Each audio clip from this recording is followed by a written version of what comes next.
Are you crazy? The fall will probably kill you. There's one guy brings the items, and the other guy pays. What about the nurse that lives across the hall from you? She seems kind of nice. Secure the engine room, then find me a date. I'm multitasking. Shoot him in the face. I hate to shatter your ego, but this ain't the first time I've had a gun pointed at me. You don't take your fucking hand off that case, it'll be your last. Stop causing Just. Hey, maybe you haven't been keeping up on current events, but we just got our asses kicked, pal. Look. Marion, don't look at it. Shut your eyes, Marion. Don't look at it, no matter what happens. Smell that? You smell that? Ah! Knife bumps.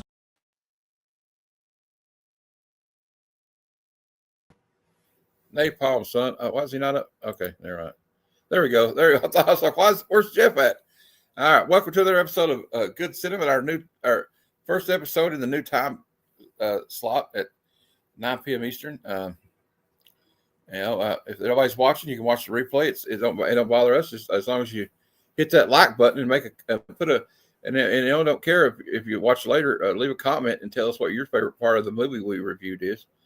Tonight we're reviewing a 1989 comedy classic starring Eddie Murphy, Richard Pryor, Red Fox, with appearances by I can't remember her name. She's from Touched by an Angel, Della Reese, and a little special appearances by people like Arsenio Hall and Tony Aiello and other people. They're in it. You know, you'll see a lot of familiar faces in this film. You'll even see as one of the background players, Eddie Murphy's brother, Charlie Murphy. Charlie Murphy, Charlie Murphy. Because Charlie took Charlie with him wherever he went, back in the day. So Eddie's one of those guys. He was always loyal to his family, right? He had his uncles with him, his cousins, his brother. They all were part of his entourage. So, and that's why you get those crazy stories about Charlie Murphy about running into some weird characters like Rick James and Prince, and actually getting his ass whooped by Prince in a basketball game, which is one of the greatest. That's one of the greatest stories I've ever heard in my life. And it's all factual because Prince was a baller. He was like a state champion, I think. He was a point guard. He had some wicked handles, and he was short, but he was fast. I've seen footage of him playing, but he was a better musician than he was about. Okay, we're getting too much into that, but anyway, like I said, this is Harlem Nights, and I got a couple of still shots. It's just a classic movie. I mean, look at this picture, Jeff. Three comedy legends in one picture. Yeah. Comedy titans right there. Yeah, I mean, three generations too. You think about Red Fox, he paved the way for people like Richard Pryor and Eddie Murphy. And actually, if it wasn't for Richard Pryor, there would be no Eddie Murphy. And Eddie Murphy would be the first one to tell you that. I love that picture. The only thing I would think is I'd rather see Richard Pryor in the middle. Yeah, I think Rick should be in the middle. Richard should be in the middle. But yeah, it's still a cool picture, though. I mean, it's just. Oh, yeah. And, we got Sunshine. Remember Sunshine? Mm-hmm. She's so fine that you throw her up in the air and it turns into sunshine. Mm-hmm. And so we got that. And, of course, if anybody from the 80s, in the early 90s, in the late 80s knows who this lady is, Jasmine Guy. She was on a different world, of course, with which was a spinoff of the Cosby Show. Where Denise Huxtable went to college at Hillman University, which is actually, I think, a tribute to Spelman University, which is a historical black college in Atlanta, Georgia. And she was a beautiful lady. Kind of had a crush on her back then, her and Lisa Bonet. We got a couple of pictures of her here. She looks very elegant, doesn't she, in that dress? Like very classy, very classy. Although that lady's not really classy in the movie, though, her character. And of course, here's the classic scene with Della Reese and you want to hit people with garbage cans. And another couple of pictures of Richard Pryor with Eddie Murphy. I mean, just two titans of comedy right there for sure. I would say legend, but calling them legends would be a disservice in my opinion. Greatest of all time would be another word. Actually, see the guy behind Eddie Murphy and Jasmine Guy? He was Tommy on the Martin Lawrence show, by the way. So you'll see a lot of actors. You know, this is one of those movies where you got like a who's who of black actors, black comedians, you know, that you've seen many times throughout the 80s and the 90s and in the 2000s. And I love the costumes, like the wardrobe of this movie. It was just on point. The sets, it looked like they used. I'm pretty sure. Well, we're gonna get into the Wikipedia here, but I would not be surprised when we get into the production of this film that they used a lot of the old Hollywood backlots for this film. You know, like the old before they tore them down, because in the 80s they still had a lot. A lot of those are gone now. You know, like they had like the old like ranch behind Warner Brothers where they filmed a lot of the westerns like Gunsmoke and Rawhide and stuff like that, and at Universal and a lot of stuff like that. This movie nailed it when it created the atmosphere, as far as the way like the streets looked and the nightclubs looked, what the people were wearing, the music that was being played, all of that stuff. And the one-liners, the jokes in this movie. There are so many memorable lines in this movie. Like the guy say, "Daddy needs some shoes. Daddy needs to get Mama something." He's like, "Daddy needs to get some fucking teeth."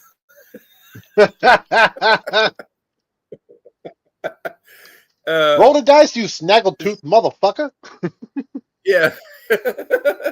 Says, you get ready to be a rich motherfucker, because I'm going to knock somebody the fuck out. The fuck out. You know what I'm saying? He's like, "Yeah, I know what you're saying now." Yeah. And, the guy's plays the doc, and you know his character's name is kind of a tribute to the first black boxing champion. If you remember, there was a guy named Jack Johnson who was kind of controversial for the time because there'd never been a black boxing champion, and he was so dominant. So that's kind of where they got this character's idea from. And of course, this was Eddie Murphy's baby. This movie's Eddie Murphy's baby. He was the executive producer on this film.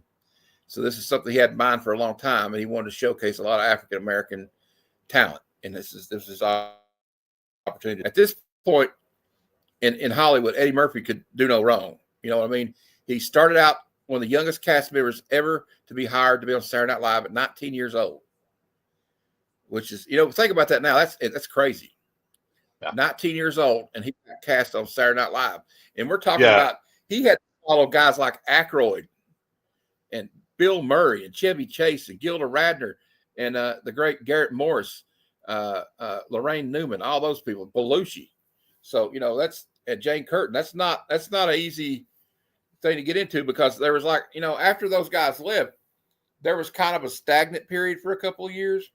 And then they got Eddie Murphy, and Eddie Murphy almost put the show on his back. Eddie Murphy, Joe Piscopo and those guys they were nothing about Eddie Murphy on that show. Like, he brought SNL was in danger of being canceled when Eddie Murphy got on it. So during this time period, Eddie Murphy had enough of the it factor, Elvis dust, whatever you want to call it, star power, that he's transcended the BS of, you know, Hollywood gamesmanship and political stuff. Yeah, he didn't have to worry about it. What he wanted to do, he got to do. And if you didn't want to do it with him, he'd do it himself. At this point in his career, when Harlem Nights was made, he was up there, like, in the comedy level. He was up there with, like, in Hollywood as the same in the action movies as Arnold Schwarzenegger and Sylvester Stallone were. They could basically, at that point in their career, they could write their own ticket. And, and I think it speaks to Eddie's confidence and awareness that he was the real deal himself. I don't want to say arrogance, but confidence that he would have powerhouses, titans like Richard Pryor, freaking Rhett Fox, you know, all these guys in the movie with him, and not be afraid they would outshine him, you know. Yeah, and they're very much like peers at this point. Like, okay, so let's look at the list. After he left Saturday Night Live, or even when he was still on Saturday Night Live, he did 48 Hours with Nick Nolte. That one had a sequel that was almost as successful as the first one. One of my favorite buddy cop movies of all time. I know they're not. I love both of them. Yeah, but like, just their chemistry together, and that film was just like spot on great. So then what does he do? He turns around and he's at Delirious. The comedy special comes out, kills it, and then he's like in Trading Places with Dan Aykroyd, one of the OG original not for primetime player cast members, and also Jamie Lee Curtis is in that film, and Denholm Elliott, and also you got some great cameos from the I can't remember their names, but those guys were like old Hollywood actors, the ones the Brother movie. So he's got like some in that. Then you have Beverly Hills Cop. There's Beverly Hills Cop 2, which is just as successful in my opinion as the first one was. He was blowing up, and then he did Eddie Murphy Raw. Yeah, Eddie Murphy Raw is one of the greatest stand-up specials of all time. I will fight you on that. That is a hill I will die on. And so he's also, and he did Golden Child wasn't that great at the time, but it's become to be I thought it was fucking movie. great since the first time I saw it. That movie's hilarious. Yeah, I did too. I like the part where he jumps to their backyard and those people are barbecuing. He's like, "Yeah, I want to hurt you. Just give me a couple of chips." He's like, he points the gun at the grill and goes, "Flip those burgers. They're going to burn." They're just simple. It's like just these simple little kind of one-liner spots. Like when he's trying to get the knife and he's messing with that totem pole thing. He's like, "I want the knife. I want the knife." And he had a top 10 hit written by Rick James. Party All the Time, remember? Oh, Eddie. I know it's not that great, but it was a hit. It was a hit. Because it was a hit technically, but like it was not that great a song. Because it bore his written name. by Rick James, is why. Written by Rick James, and it's Eddie Murphy performing it. So of course people are gonna buy it and check it out. But that was a swing and a miss. Sorry, it was. I kind of liked it, to be honest with you. I'm kind of demented though. It's kind of catchy once you get into it. I don't know why. Anyway, it's kind of like more of a meme kind of song, though. You know what I mean? Like the Rick Astley song. Everybody getting Rick rolled. Yeah, but that's a great song, though. I think. Yeah, I know. It is. It is. So before he did this film, he was fresh off the success of Coming to America, which is another classic film. We got to just start there with some legendary actors in that with him, too. So that was phenomenal. But let's look at the Wikipedia real quick. I get it to come up here, and then I can get through doing this, and I won't have to worry about probably it dragging me down as much. This was come out in 1989. It's a crime comedy drama film starring Eddie Murphy, and it also co-stars Richard Pryor, Red Fox, Danny Aiello, Michael Lerner, Della Reese.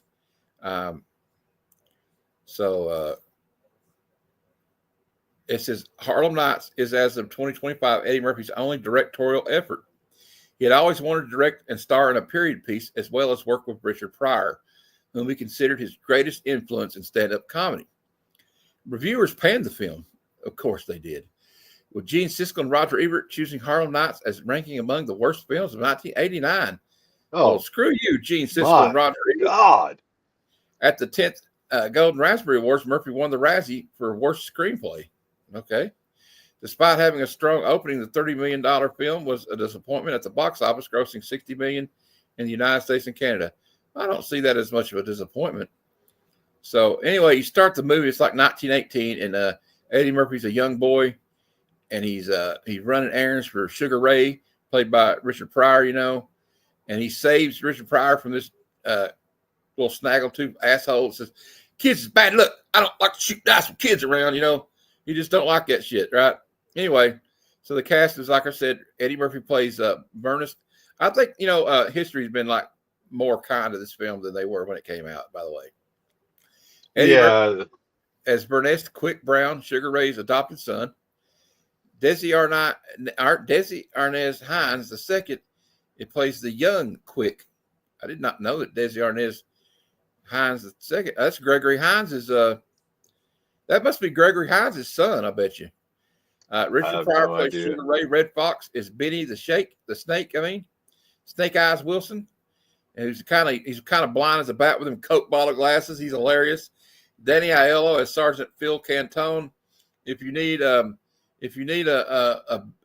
Italian actor to play a bigot in a film in the 80s, you usually got Danny Aiello to do it. I don't know why he was good at it. He said he was a really nice guy. Michael Lerner plays Bugsy Calhoun, the big time mobster that comes against Sugar Ray and all the gang. Della Reese, who you may remember from Touched by an Angel. Vera Walker. This is a very untouched by an angel role for her, though. Yeah. Jasmine Guy plays Dominique LaRue, Bugsy Calhoun's mistress. Arsenio Hall plays Reggie, Tommy Smiles.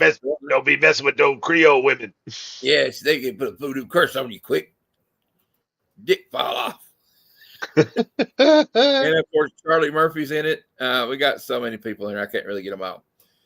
The part of Dominique LaRue, played by Jasmine Guy, was originally cast with actress Michelle. Michelle was fired during production because, according to Murphy, she wasn't working out. Michelle sued Eddie Murphy, saying that in reality she was fired for rejecting his romantic advances. But Murphy denied the charge, saying that he had never even had a private conversation with her. The lawsuit was settled out of court for an undisclosed sum. Well, that doesn't really bode too well for Eddie, though, when it's settled out of court for an undisclosed sum. It's turning out to be more pleasant than I expected, Pryor told Rolling Stone. Murphy is wise enough to listen to people. I see him be very patient with his actors. It's not a lark to him. He's really serious about it. He's on top of the world, and he's doing a hell of a job, agreed Red Fox. He sure knows how to handle people with sensitivity. He'll come over to your side and go and give private direction, and he never tries to embarrass anyone. You walk around here and look at the people, added Pryor. Have you ever in your life seen this many black people on a movie set? He says, I know I haven't. You know, it makes me wonder about Siskel and Ebert trashing this movie, because they're not stupid. And it's so ridiculous to me that this movie, I don't know, I think if you polled the world today and asked them about Harlem Nights, racially across the board, you're going to get a thumbs up for this movie, I think. Oh, well, you know what? I've also, there the last week when I told everybody we were doing this movie, everybody was excited about it. Like, oh. Yeah. And they were like, if we can't watch it live, we'll watch the replay, because I really love that movie. So I've never really heard a bad thing. My mom, who doesn't like cussing, I've never seen her laugh so hard when Della Reese was beating the shit out of Eddie Murphy. And so the reason I say that is because I don't believe that Siskel and Ebert dislike this movie. I believe that whatever the behind the closed doors powers that be in Hollywood were at the time were possibly threatened by that much black success. Possibly. I don't know. I'm just guessing. I'm not trying to create some kind of conspiracy. Well, we still had a lot of stuff to overcome because, this is the same time period when I can't remember the guy's name, but he was like a legendary talent scout for the Los Angeles Dodgers. Remember when he went on? I think he went on TV. I remember this as a kid. I know you probably do. And he was like trying to say that there was a reason, like genetically, why the black. Oh athletes, yeah, and really just stuck a foot right in his mouth. So there were still a lot of people. You got to think their older generation still around in 1989, right? So yes, I'm just saying. Yes. So the old white men that are holding, the keys to the Golden Palace of Hollywood at that time, maybe got a little bit scared. You know what I mean? Yeah. Because that movie and the star power in that movie was fantastic. And the thing is, I think Eddie Murphy did this for that reason, because he knew Richard Pryor, who had been on a lot of movie sets. He's like, this is the most black actors I've seen in one place. Yeah, and I'm not trying to turn this episode into a social commentary on racism. But it's hard not to kind of wonder, though. You know what I'm saying, Jeff? Yeah, a movie this good to have Siskel and Ebert, supposedly, are great movie critics. Take that with a grain of salt. To both say it's just trash. Come on, get out of here. That's a lie. That's a lie. Well, I'm going to never. I know it's not nice to speak ill of the dead, but I will say this about Roger Ebert, and I will say this every time I hear that he panned a movie. He wrote Return of the Ballet of the Dolls, which was one of the worst movies ever written. All right, so those who can't do criticize. Okay, that's what Betsy Palmer said. Remember the Mrs. Voorhees? She's like, I didn't really care because those who can't do criticize. Yeah. And that's the way that's the way it is. It's like, anyway, Eddie Murphy said about the reception of this film, he said, it wasn't a pleasurable experience. I just wanted to direct just to see if I could do it. And I found out that I can't, and I won't do it anymore. And the biggest thing is I didn't enjoy doing it. The problem with Harlem Nights was wasn't the directing as much as it was the writing of it. It was just written effed up. And that's because I threw it together real quick. And then it was a disappointment because Richard wasn't the way I thought Richard was going to be. I thought it would be like a collaborative thing where I would go. So he even backpedaled on it. You get to work on mine, and then it would be like, this is great. But Richard would come to the set, say his lines, and leave, and it wasn't a collaborative thing. Okay. I didn't know that. I didn't know that either. Later, he said that the movie was a blur.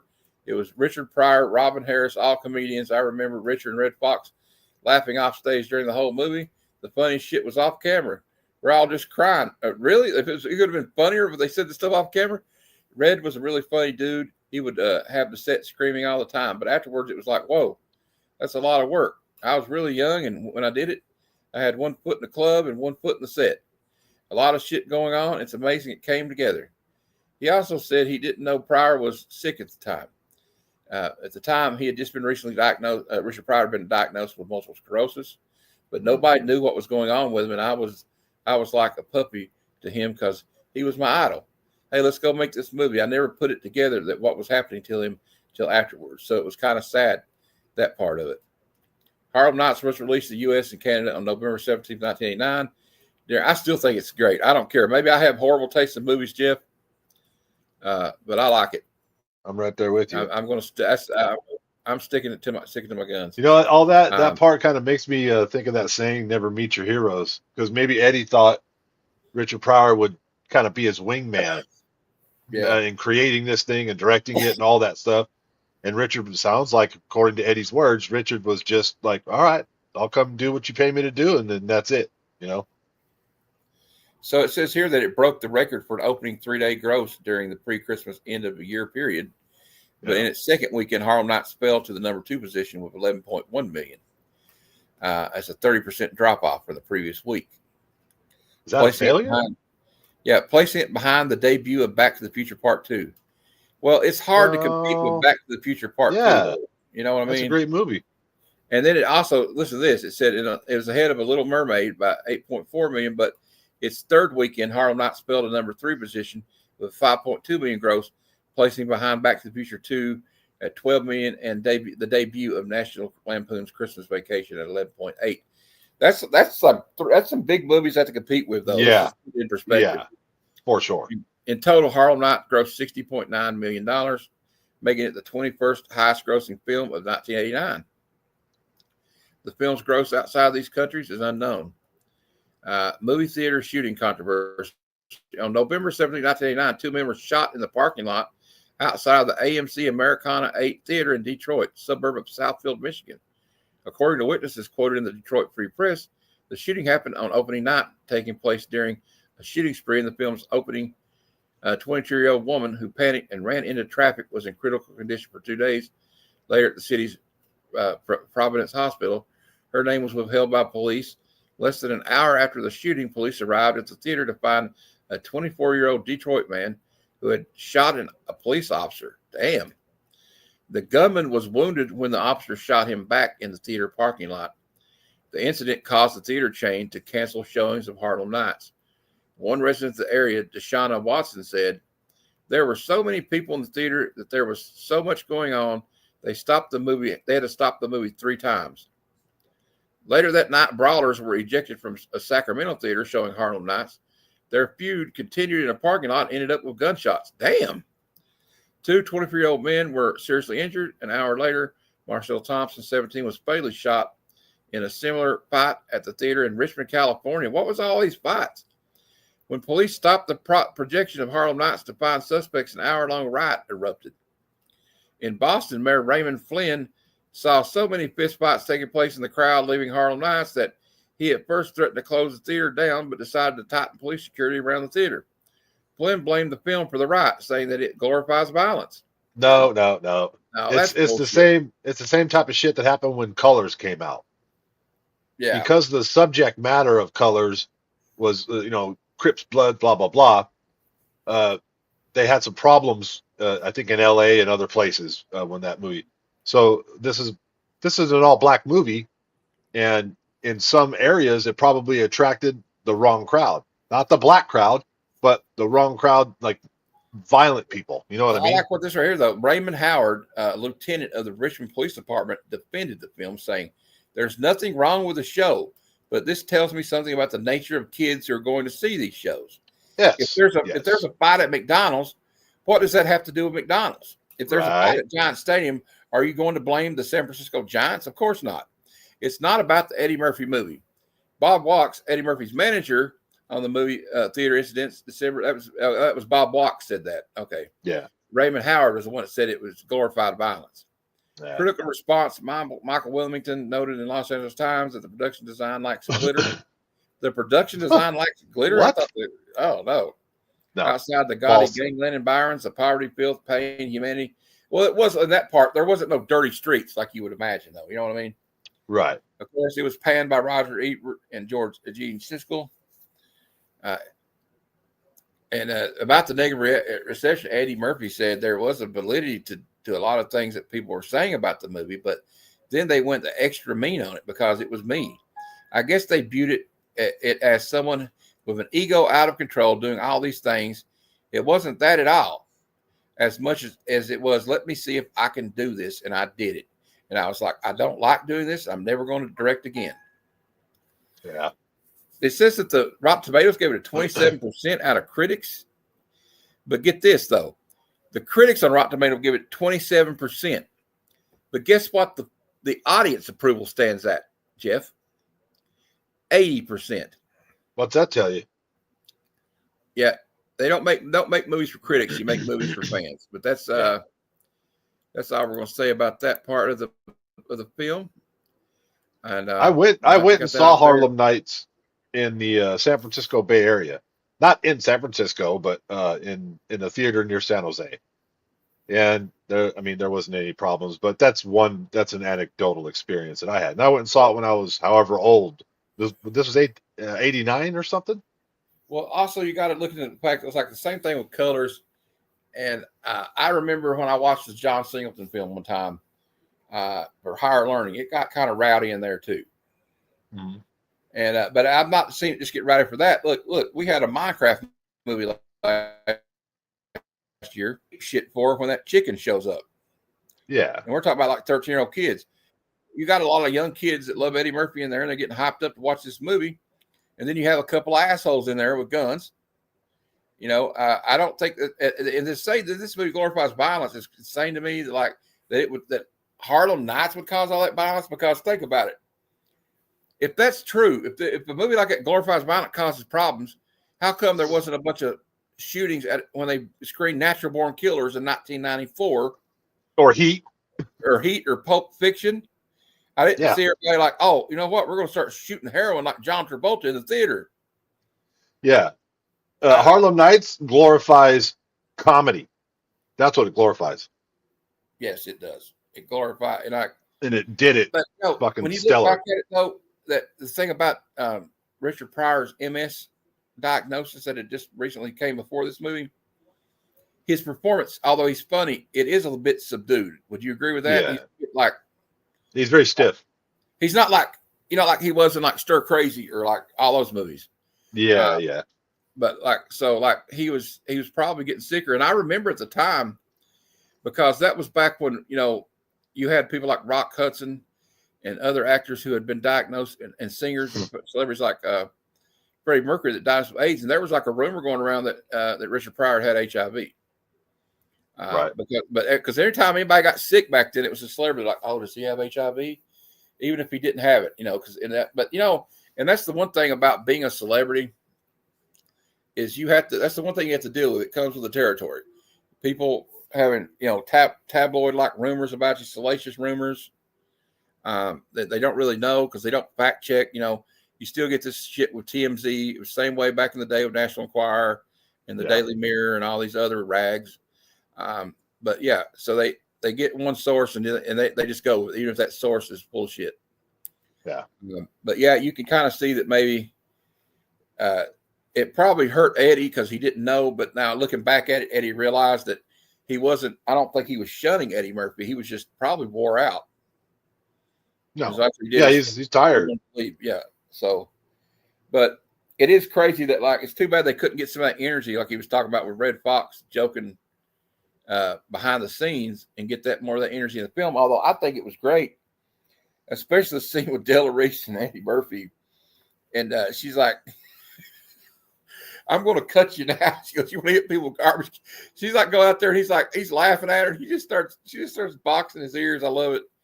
And she's actually one of the unsung heroes of this movie, I think. She kind of, every scene she's in, she's hilarious.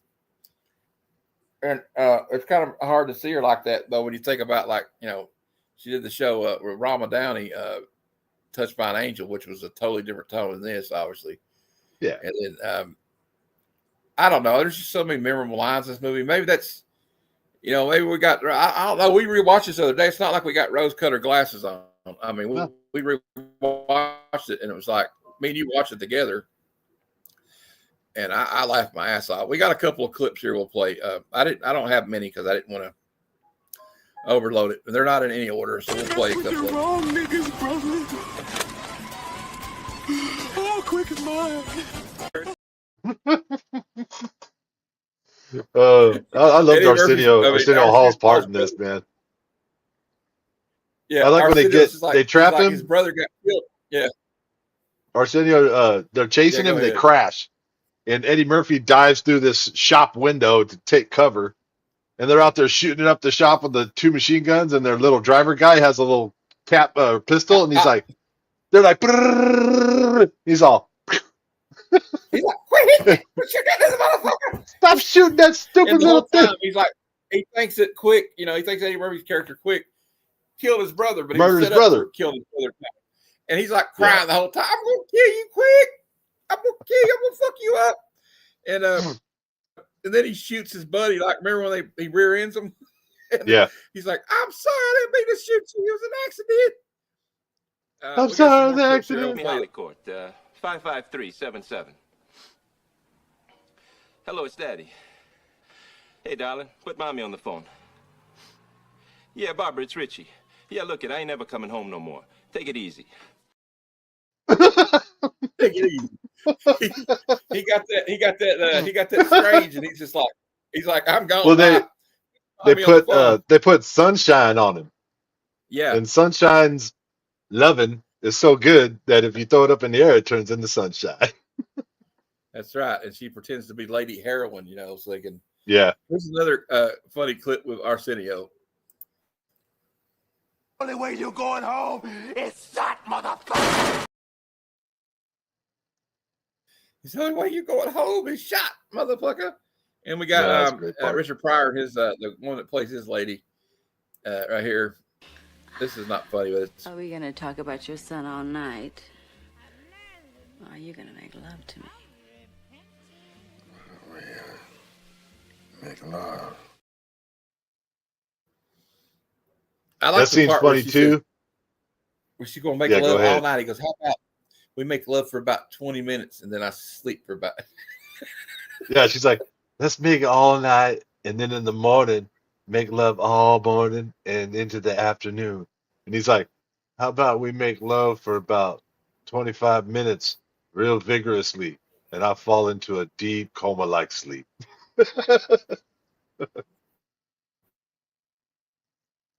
Yeah. All right. And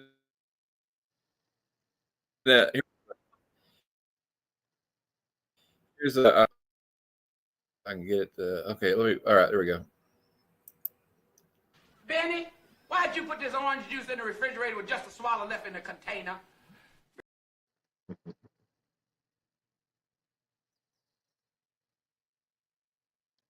And the boxer is one of my favorite guys in the movie because this is when he's getting ready to fight the Irish boxing champion.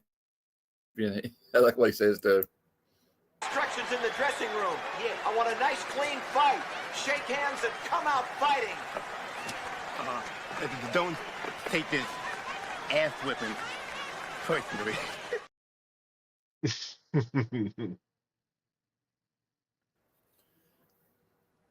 And I like the part too where he discovers that Jasmine Guy's got her little gun with her. He's like, "Oh, she got a gun too. This is under her pillow." I'm the only person who slept with his guns under the pillow. Look at her little gun. Oh, look at me, so adorable. got so much.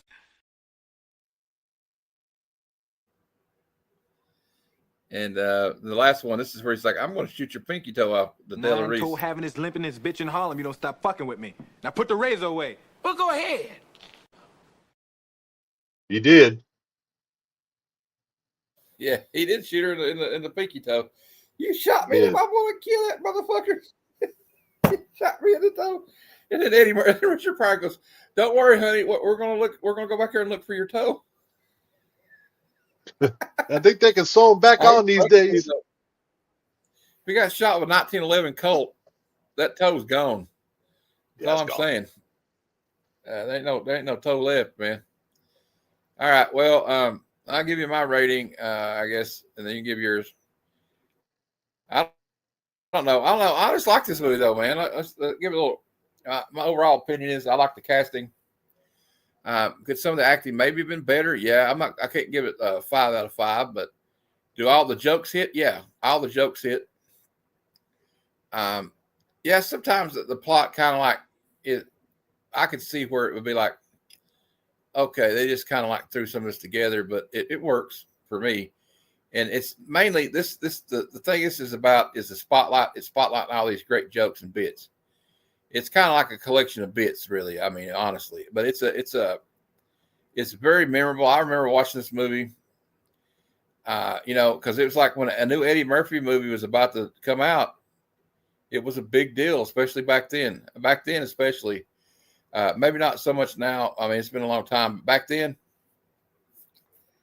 if you saw all the new Eddie Murphy movies coming out, we got to go watch that. That's how it was. Yeah. Movies coming out, I got to watch that, or the new, Arnold Schwarzenegger movies coming out. So it's always like a can't miss. And of course, after a while, it kind of, I guess people's careers do kind of waver off or taste change over the years. But the one constant's always been this. I can tell you this is that never at any point in his life has Eddie Murphy not been funny. Agreed. That's a fact. He kind of reinvented his career in the 90s with those like the clumps and whatever, what was it called? What I'm talking about, and like Nutty Professor and all that stuff he did, but they were still hilarious. Dr. Doolittle. Yeah, I thought those were funny too. Not as funny as Harlem Nights. Oh no, obviously not. And another guy that he always had good chemistry with was Arsenio Hall. They did this movie together.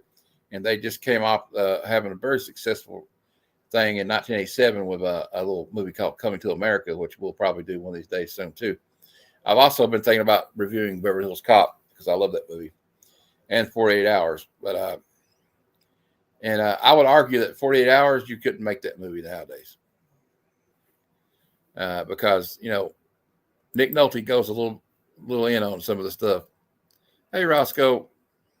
It gets a little racial in that piece, is all I'm going to say. But it was a different time. It was a different time period, and of course, you got to remember Nick Nolte was just playing a character. Nick Nolte is pretty cool. He doesn't do anything much anymore, but he's actually was one of the best actors of the '80s, in my opinion. He was all over the place then. Thanks, Roscoe.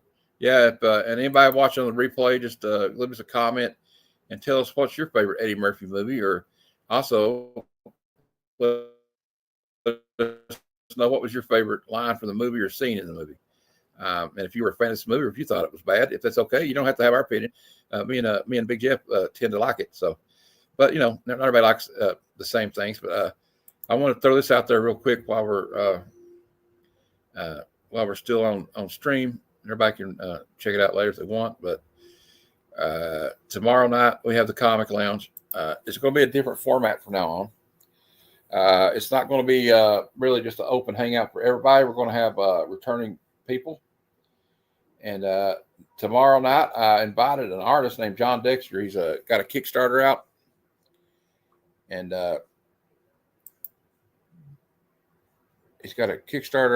and it's called Dime Store Detective. So we'll have him on for 20 or 30 minutes and let him talk about that. We're also going to talk about upcoming comic book news, not previews, but way in the future comic books coming out and stuff like that. And we have some movie news we're going to handle. We'll do like our own pickups. Like we'll do one round of pickups. We're not just going to show book after book over and over. But yeah, we'll just show what we picked up this week, and we'll have a top 10 list. I don't know what the top 10 list is going to be this week. Oh yes, we forgot about that one, Roscoe. Life. That is a heck of a funny movie. Him and Martin Lawrence. I love that movie. You know what about that movie though? It's kind of sad too, though. Like Life, it's kind of a sad movie. Like just because like these guys got framed, But it's just so funny. Like how people I guess can find humor in anything. Trading Places is one of the best. One of the best. I love the part in Trading Places when he's like, he gets arrested by the cops for pretending to be like a homeless veteran or disabled. No. He's like, it's a miracle I can walk, but they put him in the jail with them big old guys, and they're like, hey, but he's telling these young naive boys in there in the holding cell, yeah, man, the police they come at me, and then they had 20 of them come in and just start kicking me and shoot me tear gas at me. He says, so I couldn't fight off 20 of them. And the two tough guys in the corner go, man, when they put you in here 2 hours ago, you was crying like a little bitch. And he says, how come you fight 20 cops and you ain't got a bruise on? And he goes, that's because I'm a karate man. I bruise on the inside.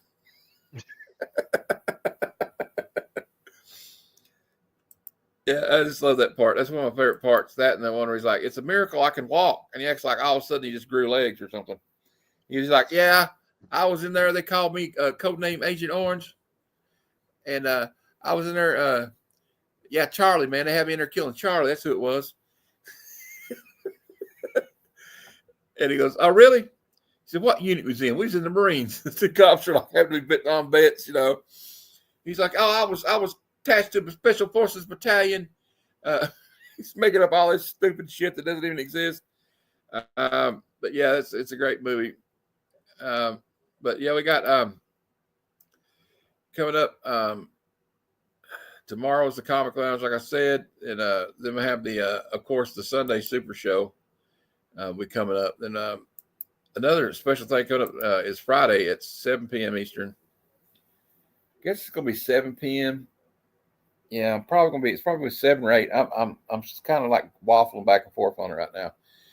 But Friday Night Frights, and we'll be talking about Nightmare on Elm Street this week with Tony, and hopefully Jeff can make it to that too.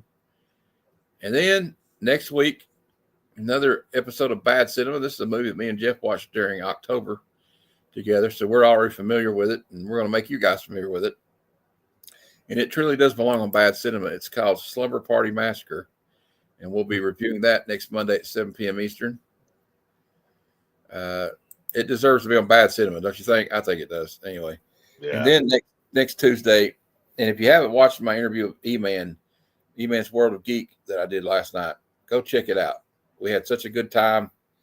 He's a great guest to have on the show.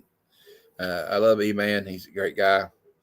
But next week will be the 1-year anniversary of when I started Comic Conversations, and we're going to go back to where it started. And I couldn't believe it at the time, and I can't believe he actually agreed to come back. So I must have been a pretty good host. But I got 2 of my first guests for the first couple episodes of Comic Conversations returning, and we're going to do a super giant size episode of Comic Conversations where I'll play some clips from their last interviews that those 2 guys had on my show and show where we came from since then. And we're just going to hang out and talk, and we'll talk about comics and goof around. It's I always go, anytime you're on a stream of Cliff on Comics, it's usually a good time. I think Jeff would agree with me on that. He kind of brings a certain energy to it. But anyway, absolutely. So it'll be all 3 of us on that show. I'm really looking forward to it. It should be a fun show. Probably going to be more than an hour at that time. And then the night after that, on Wednesday at 9 p.m. Eastern, we got another doozy for good cinema, in my opinion. We have the 1987 film RoboCop, starring Peter Weller and Nancy Allen. I think it's a classic. I don't care what anybody says. Maybe RoboCop at 2 and 3, not so much.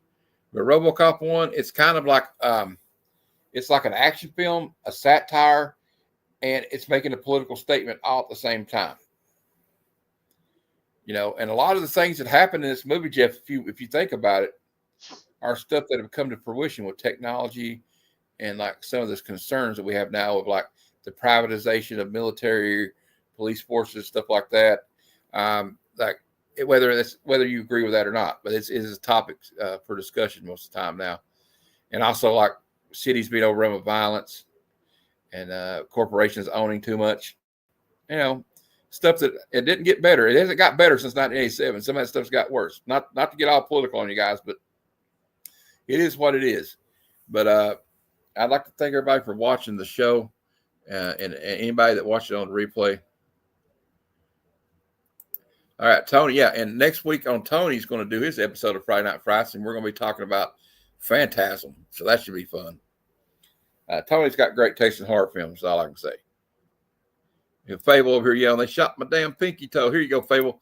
Since you showed up, I'm going to play that. I'm going to play this clip one more time. I didn't see the part where he shot the pinky toe, but where he threatens to shoot. Here you go. 9-toe having this limping this bitch in Harlem. You don't stop fucking with me. Now put the razor away. Well, go ahead. Yeah, quick, shoot me.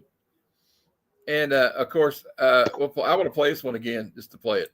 Only way you're going home is that motherfucker.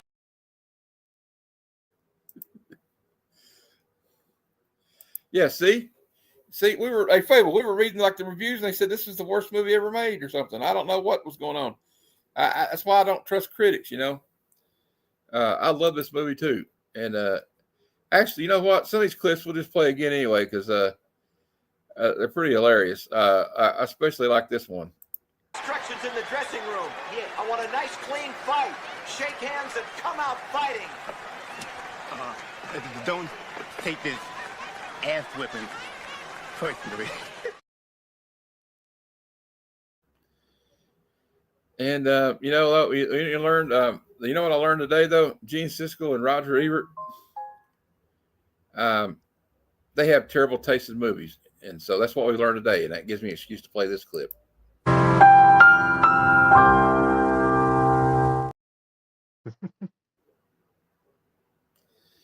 And okay, we got another comment here.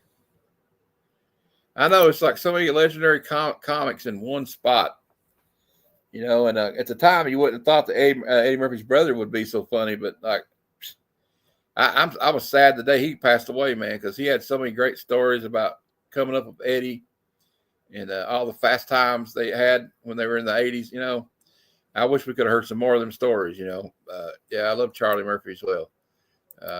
And it is the 5th of November, so I guess I can't resist playing this clip for everybody, since it is technically a comic book YouTube channel.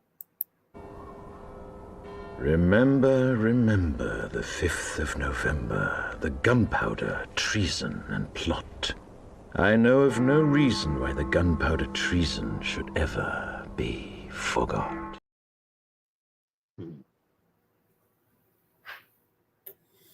I don't know. I don't know. I had to play it. I've had to play it. I know. But we got some good stuff coming up next week, and you can catch Jeff. Jeff's kind of like my partner in crime for these things, you know. Sometimes it's hard to get people to do it, but I appreciate you coming on, Jeff, all the time. I know you probably got better things to do than hang out all the time and talk about movies, but I'm glad you did. I love movies. And I especially love this movie. This was a great movie.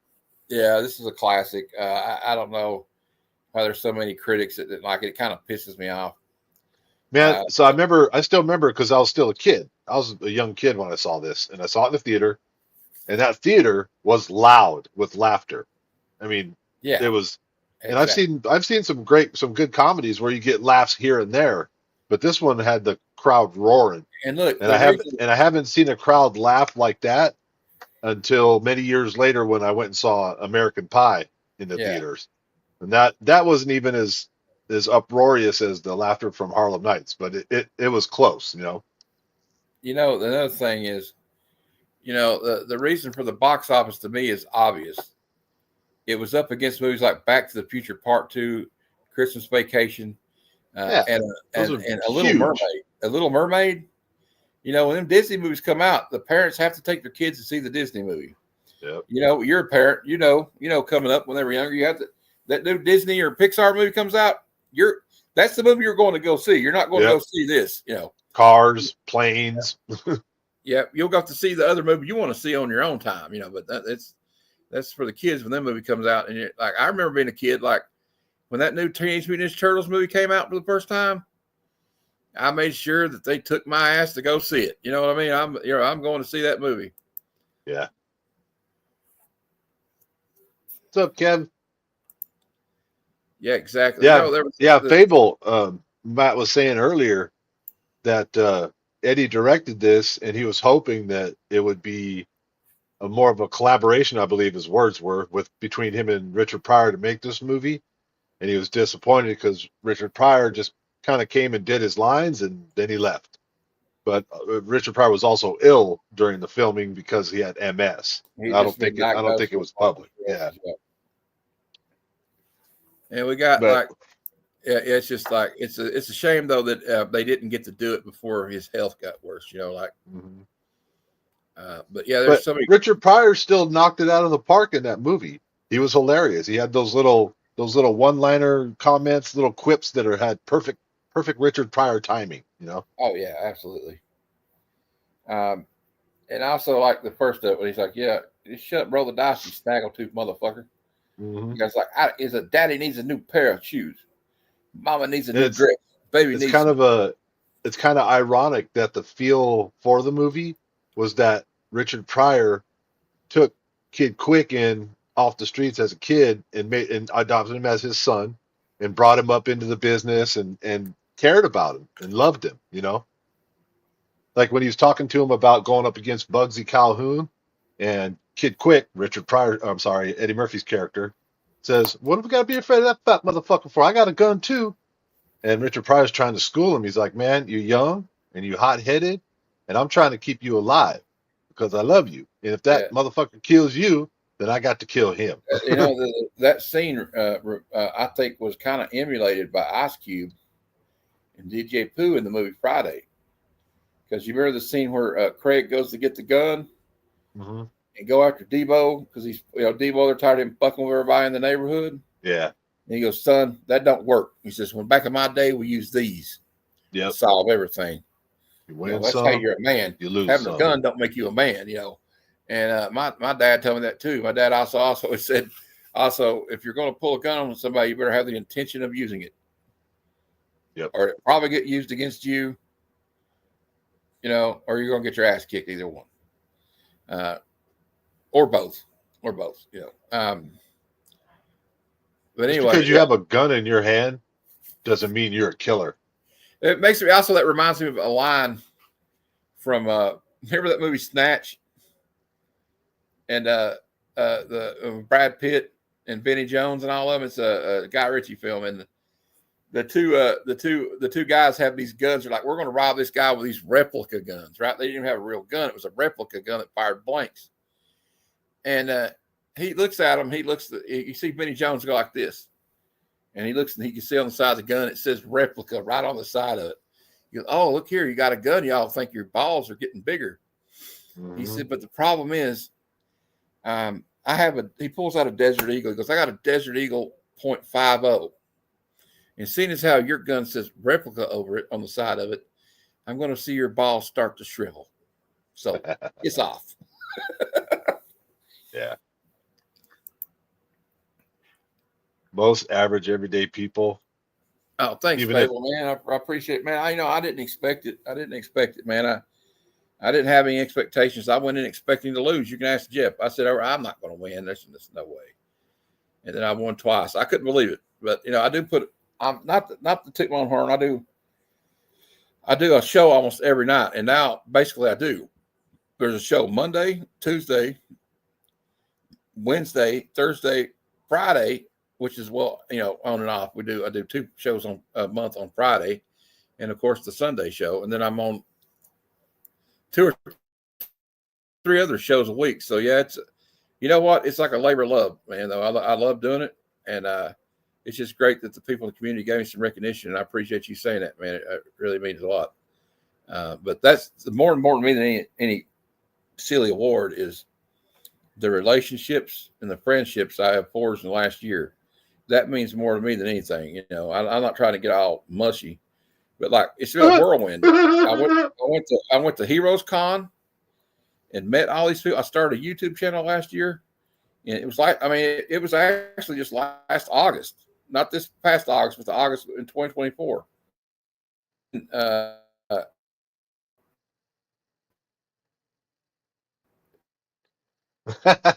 I don't really put content out, but thank you, Fable, brother. I appreciate you. In the Heroes Con, and I met all these cool people, you know, like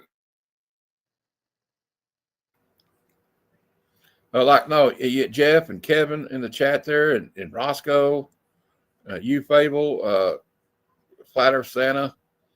Well, I met him on Whatnot though, but then I drug his ass over to YouTube with us, and he's been here ever since. So I'm glad we did it. You know, Will W Vogs 18, and you know, even begrudgingly, I'll say even Izzy and Legion of Comics. I'm kidding. I love them both.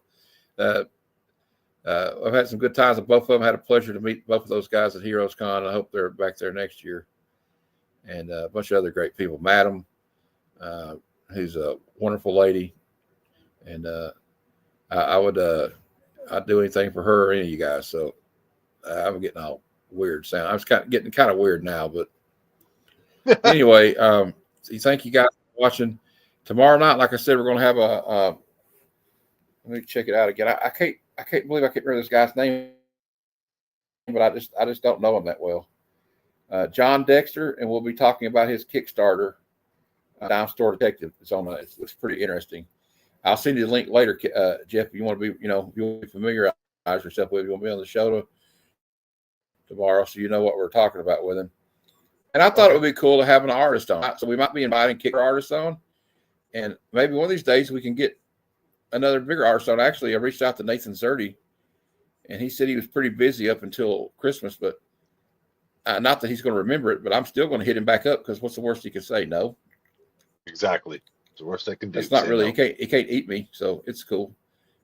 And from what I've heard, most of those guys, even if they're then we're also reaching the pinnacle of their success, they're down to earth. Yeah.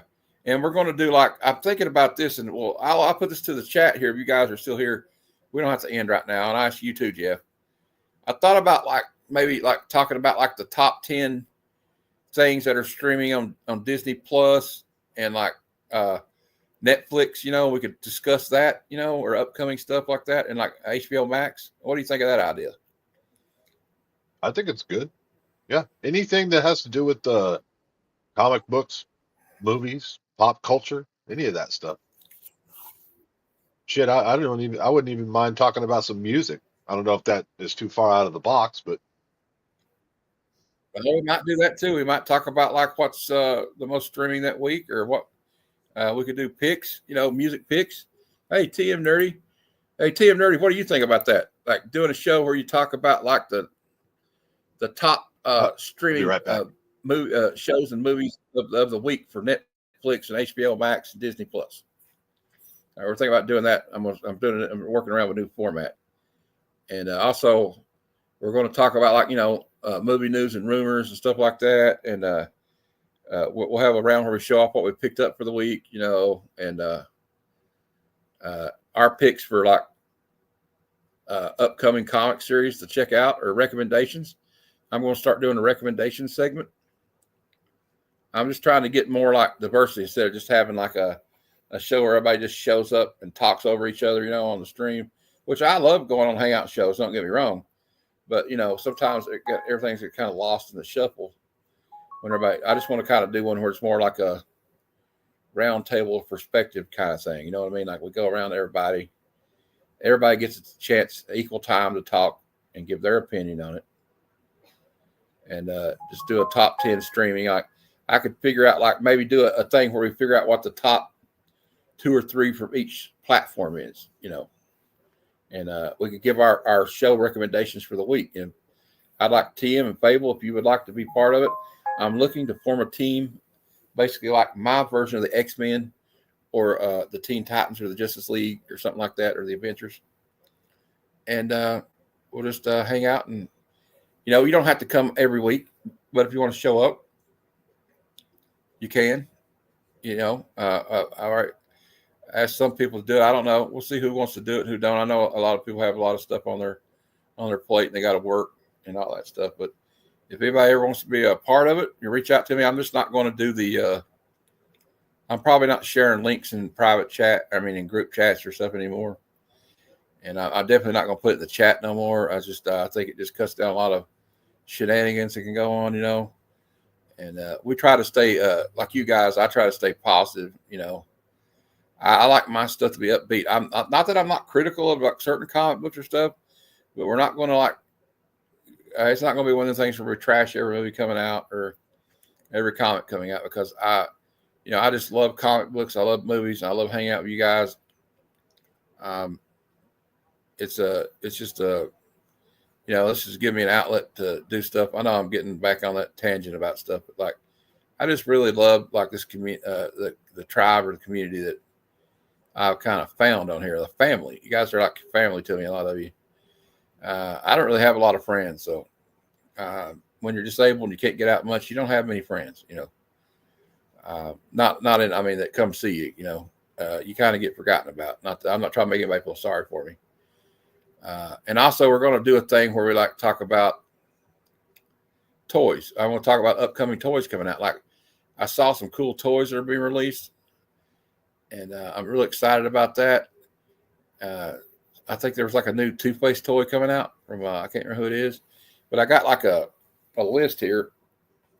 I'm waiting on Jeff to come back. I'm just killing time. Let's see here. We got we're going to talk about like the Marvel Legends, the new Marvel Legends collection is being revealed for pre-order. It's ready for pre-orders right now. We're going to talk about the SH Monsters Arts Godzilla, the Ride Great Clash figure announced. Also, there's going to be some new Super 7 was released for Godzilla Day, which was a couple of days ago. I love me some Godzilla toys. Here's the thing. Let's talk about it. The Super 7 toys are legit, too. I love those Super 7 stuff. I want to get some of the G.I. Joe stuff.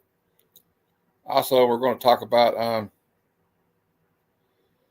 stuff like we're going to talk about the new upcoming Predator movie coming out and see what everybody's hyped about that. I'm kind of interested in it.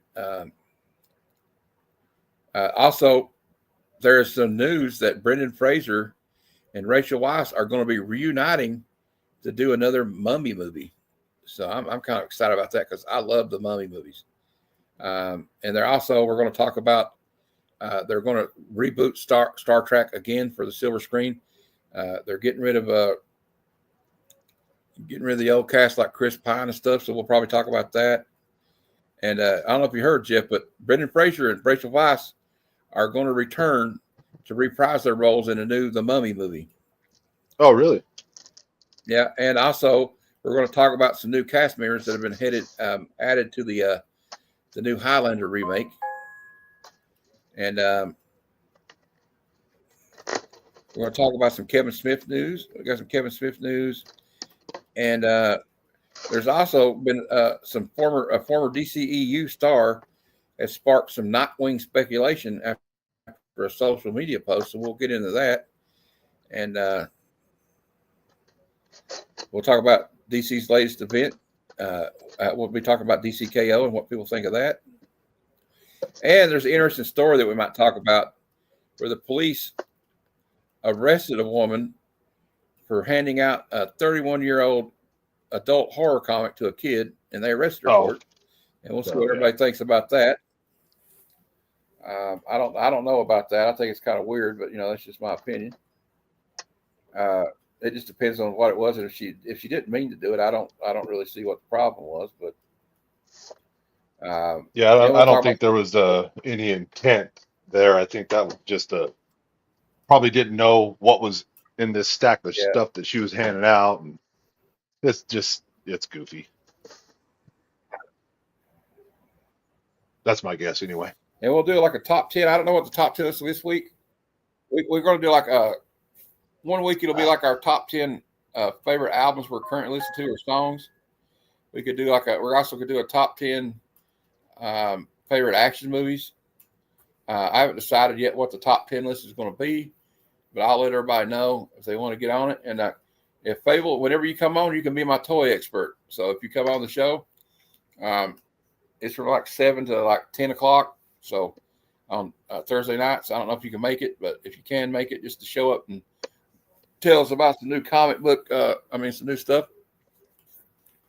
Flat Earth Santa's here. He said, I'm here. Break out the women and the beer. All right. Well, I'll play this for you since you're here. Now the party can really start. Hey, everybody. We're all going to get laid. You know what? That reminds me. What I'm going to do is we're going to this week coming up. Tomorrow night coming up, our top 10 list. I know what it's going to be now. Rodney Dangerfield has decided for me. Your top 10 comedy movies of the 80s. That's going to be our top 10 next week. I think that's a good one. Oh, man. I thought it was going to be your top 10 favorite porns. Well, we'll do that. We'll do that next week. Week. or top 10 Transformers. Did he say bring out the women in the beer? Here you go. I got a woman. I got a woman that will be perfect for you, Flat Earth Santa. Hey, preacher. Yeah. You and I got nothing to do. Let's fuck. Shut up.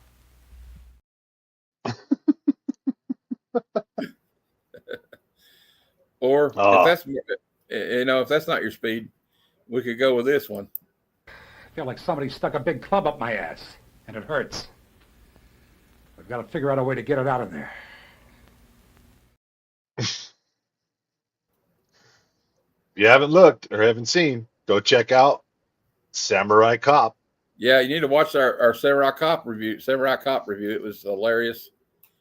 And of course, we're doing RoboCop for Good Cinema next week. So.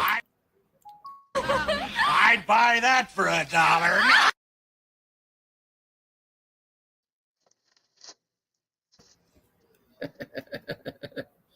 I'm just having fun with video clips now. I know everybody in the audience is looking at me like this, saying this. Jesus Christ.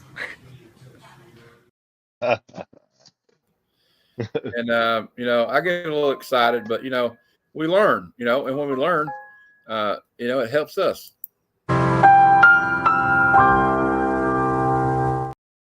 Matt has lost all control.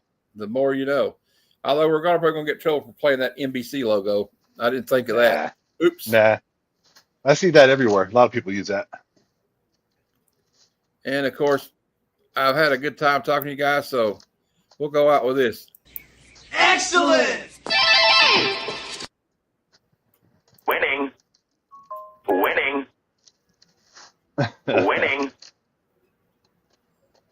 Everybody in the chat's wanting to say this to me. Who is your daddy and what does he do? You know what? When W Boggs 18's on here, I'm going to randomly, like when he's talking, do this. Who is your daddy and what does he do? Anyway, like I said, don't come back next week. Next Tuesday. I want to plug this one more time. It is the 1 year anniversary of me starting the show Comic Conversations, where I talk to people in the community, and I'm bringing back my first two of my first guests. We got the great, incomparable Cliff on comics. Cliff is just phenomenal, and the very awesome Lunch Money Mike from Lunch Money Comics. He's a very gracious guy. I met him in person actually at Heroes Con along with Cliffy. And he's just a very cool guy. He's a cool collector. He's got great taste in comics. He loves X-Men just like me. And he agreed to come back and do the show with us. So I'm happy about that. I'm happy to have these two great individuals to come back for my show. So that's going to be great. And don't forget, of course, Friday Night Frights on Friday at 7 or 8 p.m. Eastern. I haven't decided yet. And, of course, the Comic Lounge tomorrow, where we all going to talk about some cool stuff. And then I guess we're just going to end it there, Jeff. All right. And for Big Jeff, this is Matt from Heroes for Our Comic Club. And just remember what Uncle Stan used to always say. Until next time, true believers, Excelsior. Come, son of Jarrell! Kneel before Zod! Snoochie boochies, have